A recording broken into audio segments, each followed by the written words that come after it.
Welcome সকলকে তোমাদের প্রিয় ইউটিউব চ্যানেল স্টাডি গেটওয়েতে। আজ আমি তোমাদের ক্লাস 11-এর শারীরিক শিক্ষার বিষয়ের তৃতীয় অধ্যায়ের কিছু কোশ্চেন নিয়ে আলোচনা করব। অধ্যায়টি খুবই ছোট্ট এবং এই কয়েকটা কোশ্চেনের মধ্যে থেকেই তোমরা পরীক্ষাতে পাবে, এগুলোই তোমাদের আসার সম্ভাবনা বেশি। তো তোমরা কোশ্চেনগুলো দেখো, দেখার আগে একটা কথা বলে নিই, যারা নতুন অবশ্যই ভিডিওটা দেখছো তাদের ভালো লাগলে একটা অন্তত কমেন্ট করবো যে তোমাদের কীরকম ভিডিও প্রয়োজন, এই কমেন্টটা করবে, আমি তাতেই সন্তুষ্ট। এবং অবশ্যই সাবস্ক্রাইব করো, কারণ তোমাদের এক একটা সাবস্ক্রাইব কমেন্ট আমাকে পরবর্তী ভিডিওটা বানাতে উৎসাহিত করবে। মানে আমি কোন ধরনের ভিডিও বানালে তোমরা দেখতে চাও, কীরকম ভিডিও চাও সেটা অন্তত বলে দিও, বুঝলে? তাহলে অবশ্যই তোমরা কমেন্ট এবং সাবস্ক্রাইব করবে। তো দেখো, কোনো একটি পর্যায়ে প্রতিযোগিতায় অংশগ্রহণ না করে সরাসরি পরবর্তী পর্যায়ে অংশগ্রহণ করাকে কি বলে? বাই বলে। কনসোলেশন টাইপ 2 পর্যায়ে খেলা কোন টুর্নামেন্ট হয়? মানে কনসোলেশন টাইপ 2 পর্যায়ে খেলা কোন টুর্নামেন্টগুলিতে হয়? ডবল নকআউট টুর্নামেন্টগুলিতে কনসোলেশন টাইপ 2 পর্যায়ে খেলা হয়। তো এর পরবর্তী তোমাদের কোশ্চেনগুলো দেখো, আমি পরপর নিয়ে আসছি। এগুলো করলেই তোমাদের পরীক্ষাতে আসার সম্ভাবনা বেশি। অধ্যায়টা খুবই ছোট্ট, আমি বেছে বেছে কোশ্চেনগুলো তাদের তৈরি করে রেখেছি যাতে তোমাদের অসুবিধা না হয় পরীক্ষায়। তো দেখো এর পরের কোশ্চেনটা। বুঝতে পারছো না যে আমি কত করে কষ্ট করে ভিডিওগুলো বানাচ্ছি? আজ আমি বাড়িতে নেই, তারপরেও তোমাদের যেহেতু ভিডিওটা দেওয়া খুবই প্রয়োজন, তাই বাইরে থেকেও ভিডিওটা বানাচ্ছি। তো দেখো পরের কোশ্চেনটি, লিগ টুর্নামেন্ট কি? এটা তোমাদের জানা প্রয়োজন। লিগ টুর্নামেন্ট হলো এই প্রকার টুর্নামেন্টে প্রত্যেকটি দল অন্যান্য সকল দলের সাথে প্রত্যেকটি দলের মুখোমুখি খেলা হবে। তারপর পয়েন্ট ভিত্তিতে যে দল সবার উপরে থাকবে সেই দলকে চ্যাম্পিয়ন হিসেবে ঘোষণা করা হবে। ভাবো 10টি দল আছে, তো সেই 10টি দলের সঙ্গে কিন্তু একে অপরের সঙ্গে খেলা হবে দুবার করে, বুঝতে পেরেছো? অ্যাওয়ে এবং হোম এইভাবে খেলা হয়। তো আমাদের আইএসএ মানে আই লিগ যেটা ফুটবল টুর্নামেন্ট, সেটা সেই রকমভাবে হয়। নকআউট প্রতিযোগিতায়, পরের কোশ্চেন, নকআউট প্রতিযোগিতায় দল সংখ্যা এন বিজোড় হলে অর্ধ বিভাজনে প্রথমার্ধে দল সংখ্যা হবে কত? নকআউট প্রতিযোগিতায় দল সংখ্যা এন বিজোড় হলে অর্ধ বিভাজনে প্রথমার্ধে দল সংখ্যা হবে অ্যান্সার n+1/2। বুঝতে পেরেছো? তাদের খেলাধুলো খুবই ভালো লাগে, শারীরিক শিক্ষা আছে মানে তো বেশিরভাগ মানুষেরই, স্টুডেন্টদের খেলাধুলো ভালো লাগে, তাই শারীরিক শিক্ষা বিষয়টা রেখেছো। তো এখানে আইপিএল, আইএসএল, আমাদের যে দেশের বিভিন্ন খেলাগুলো হয় সেগুলো থেকেও প্রচুর কোশ্চেন থাকবে। মানে এর পরের একটি অধ্যায় আছে চতুর্থ অধ্যায়, সেখানে তো শুধু ফুটবল সংক্রান্ত বিষয়। তো এখন দেখো তোমাদের কাছে একটা আইপিএল নিয়ে কোশ্চেন আছে। আইপিএল 2024 অংশগ্রহণকারী মোট দলের সংখ্যা কত ছিল? উত্তর হবে 10টি।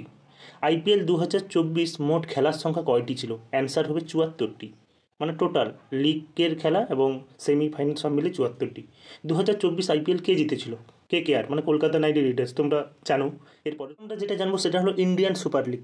ইন্ডিয়ান সুপার লিগ মানে ISL, বুঝতে পেরেছো এর সম্পর্কে? ISL ভারতীয় ফুটবলের সর্বোচ্চ স্তর। এই ISL পরিচালনা করে কে? অল ইন্ডিয়া ফুটবল ফেডারেশন, যাকে শর্ট ফর্মে বলা হয় AIFF।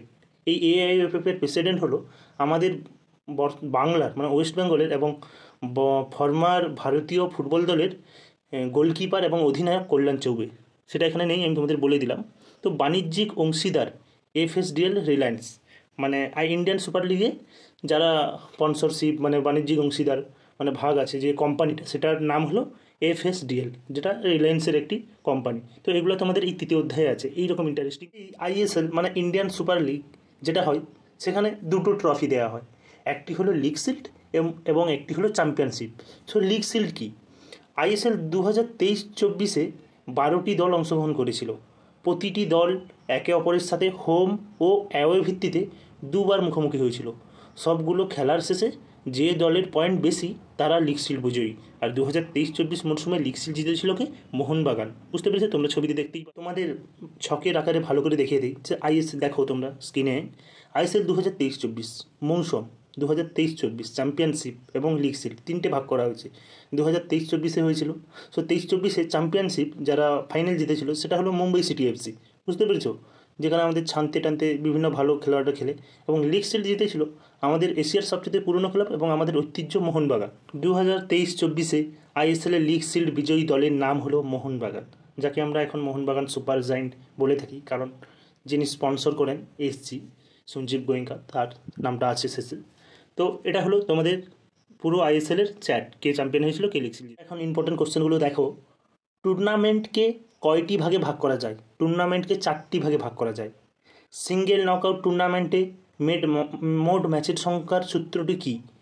n-1। 10টি দলের সিঙ্গেল নকআউট টুর্নামেন্টের মোট ম্যাচ সংখ্যা কত হবে? 9টি। পরবর্তী কোশ্চেন দেখো, ফুটবল প্রতিযোগিতার সূচি ও নির্ঘটন নির্ধারণকারী বিষয়বস্তুটি কোথা থেকে জানা যায়? ফিকচার থেকে। ফিকচার মানে সূচিপত্র, বুঝতে পেরেছো? বড় বড় প্রতিযোগিতায় কোন প্রকার টুর্নামেন্ট সবচেয়ে ভালো? বড় বড় প্রতিযোগিতায় কোন প্রকার টুর্নামেন্ট সবচেয়ে ভালো? কম্বিনেশন টুর্নামেন্ট সবচেয়ে ভালো। বড় বড় প্রতিযোগিতায় যাদের মানে কম্বিনেশন মানে বুঝতে পেরেছো, একে অপর প্লেয়ারকে চিনবে, তারাই তো ভালো খেলবে, সেটাই বলতে চাইছে এখানে। তো এর পরের কোশ্চেনগুলো দেখো, কম সময়ের মধ্যে খেলা শেষ করা যায় কোন ধরনের টুর্নামেন্টে? উত্তর হবে নকআউট টুর্নামেন্টে, বুঝতে পেরেছো? ডবল নকআউট টুর্নামেন্টে মোট খেলার সূত্রটি কী? এই সূত্রগুলি খুবই ইম্পর্টেন্ট। দেখো, 2/n-1। বিজিত দল কোন টুর্নামেন্টে আবার খেলার সুযোগ পায়?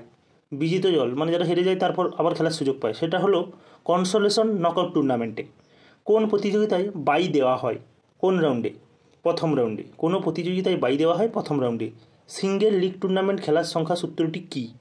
সিঙ্গেল লিগ টুর্নামেন্টে খেলার সূত্রটি হলো n-1/2, নিচে 2 থাকবে।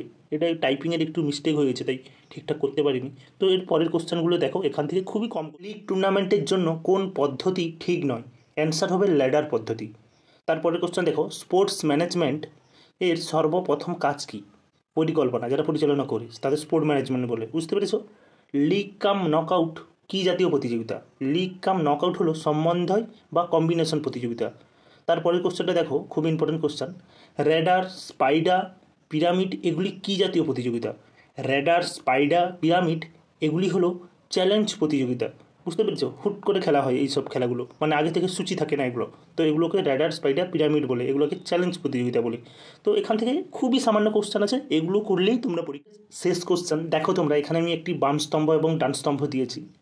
একে বাম দিকে আছে সিঙ্গেল নকআউট, 2 আছে কনসোলেশন টাইপ 1, 3 আছে কনসোলেশন টাইপ 2 এবং 4 আছে বাগনার ওয়াইল্ড টুর্নামেন্ট। এখানে টুর্নামেন্টটা মিস্টেক হয়েছে। বাগনার ওয়াইল্ড টুর্নামেন্ট কী?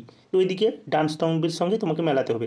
প্রথমে আছে খেলার পরাজিত দল নিয়ে সন্তান পর্যায়ে নকআউট প্রতিযোগিতা, একবার পরাজিত হলে দল টুর্নামেন্ট থেকে বাতিল হয়ে যায়। 2 আছে সি আছে প্রথম 3টি স্থানের সঠিক নিষ্পত্তি করা সম্ভব হয়। ডি আছে প্রত্যেক পর্যায়ে হেরে যাওয়া দলগুলি পুনরায় খেলার সুযোগ দেওয়া হয়। এবং নিচে দেখো তোমাদের লাল করে আমি উত্তর দিয়ে রেখেছি, 1-এর বি, 2-এর এ, 3-এর ডি এবং 4-এর সি, এগুলো উত্তর হবে তোমাদের, বুঝতে পেরেছো? আর অবশ্যই যাদের, আমি জানি এখনও অনেক স্কুলে যে শারীরিক শিক্ষা বা ফিজিক্যাল এডুকেশন বইটা পায়নি, এটা খুবই দুঃখজনক ঘটনা। তাদের কোনো টেনশন করার দরকার নেই। তোমরা যদি এই ভিডিওগুলো দেখো, এটা আমার সম্ভবত 4র্থ ভিডিও তোমাদের নিয়ে, মানে শারীরিক শিক্ষা বিষয় নিয়ে। এগুলো করলেই তোমরা পরীক্ষাতে কমন পাবে। আর অবশ্যই ভালো লাগলে এবং তোমাদের কোন ধরনের ভিডিও প্রয়োজন অবশ্যই একটি কমেন্ট করো, বুঝতে পেরেছো? সবশেষে বলবো, ভালো থেকো, সুস্থ থেকো এবং চ্যানেলটিকে অবশ্যই সাবস্ক্রাইব করে আমার কাছে থেকো। বাই।